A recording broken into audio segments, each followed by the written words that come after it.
तृणमूल सांसद व आसनसोल लोकसभा क्षेत्र से तृणमूल कांग्रेस उम्मीदवार शत्रुघ्न सिन्हा के नाम पर अंडाल में लगी गुमशुदगी का पोस्टर इस वक्त चर्चा का विषय बना है। पोस्टर के साथ ही राजनीतिक बयानबाजी भी शुरू हो गई है।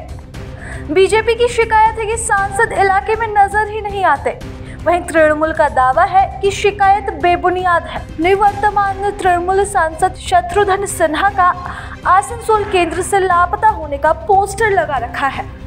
मंगलवार की सुबह अंडाल ग्राम पंचायत के अंडाल गांव, दिघनाला, अंडाल मोड़, बहादुर गांव समेत विभिन्न इलाकों की दीवारों पर ये पोस्टर्स देखे गए।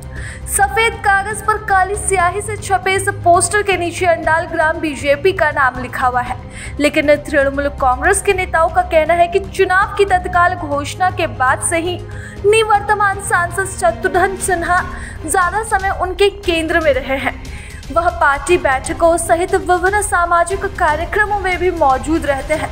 वह सोमवार को दुर्गापुर फरीदपुर ब्लॉक के गौरा बाजार गांव में पहली चुनावी रैली में मौजूद रहे। उस बैठक के मंच से उन्होंने कहा कि वह मंगलवार को जरूरी काम से दिल्ली जाएंगे। केंद्रीय सरकारेर एक सठिक सिद्धांतेर विरोधिता करे मनोमालिन्य हये पड़े बाबुल सुप्रिय भारतीय जनता पार्टी एखानकार जिनि सांसद छिलेन आसनसोल लोकसभा केंद्रे उनी सरे जान। सरे जाওয়ার फले एक अकाल निर्वाचन आसनसोल लोकसभा केंद्रे आसे। से अकाल निर्वाचने आसनसोल लोकसभा केंद्रेर मानुष तृणमूलेर उपरे भरसा करे एकजन बाइरेर प्रतिनिधिके प्रतिनिधित्व करार सुयोग करे देय शत्रुघ्न सिन्हा महाशयके। आमरा किन्तु लोकसभा निर्वाचनेर पर थेके আর আমরা আমাদের প্রতিনিধি আজ আসানসোল লোকসভা কেন্দ্রের যিনি যেহেতু উনি জিতেছেন সেহেতু ভারতীয় জনতা পার্টি আমরা যারা করি তাদেরও প্রতিনিধি, তৃণমূল যারা করে তাদেরও প্রতিনিধি। আমরা কিন্তু সেই প্রতিনিধিকে একটা দিনের জন্য আর আমরা দেখতে পেলাম না, তাই আমরা এই পোস্টারটা দিয়েছি। যদি ওনাকে কেউ পেয়ে থাকেন তাহলে একটু সম্মান জানান, কারণ আবার উনি শুনছি আসানসোল লোকসভা কেন্দ্রের প্রার্থী হিসাবে ওনার নাম ঘোষণা করা হয়েছে। আবার হয়তো ওনাকে কেউ ভোট দিয়ে পরে হয়তো কেউ ভোট দেবে, ভাববে হয়তো আবার হয়তো কিছু করবে, কিন্তু আবার সে আমরা 5 বছর দেখতে পাবো না। তাই আমরা এই জিনিসটা আগের থেকেই আসানসোলবাসীকে সাবধান করার জন্য যে আমরা কিন্তু যাকে ভোট দিয়ে নিয়ে এসেছিলাম তাকে আমরা দেখতে পাইনি।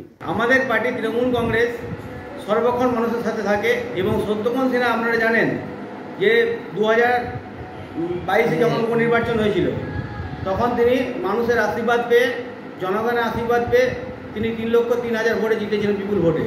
এবং শত্রুঘ্ন সিনহাকে আমরা আসানসোলের মানুষ এবং অন্ডালের মানুষ আমরা সবসময় পাই। যখন তিনি আমাদের যখন প্রয়োজন হয় কোনো সার্টিফিকেট থেকে আরম্ভ করে কোনো দরকার হসপিটাল থেকে আরম্ভ করে আমরা শত্রুঘ্ন সিনহাকে সবসময় আমরা পাই। এটা ফুললি বিজেপির চক্রান্ত।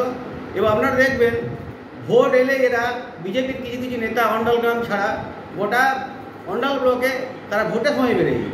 সব বছর কিন্তু মানুষের কাজ করে না, সব বছর কিন্তু তৃণমূল কংগ্রেসের কর্মীরাই তৃণমূল কংগ্রেসের নেতৃত্ব দেয়, মানুষের কাজ করে। प्रभातखबर.com, विश्वास वही, रफ्तार नहीं।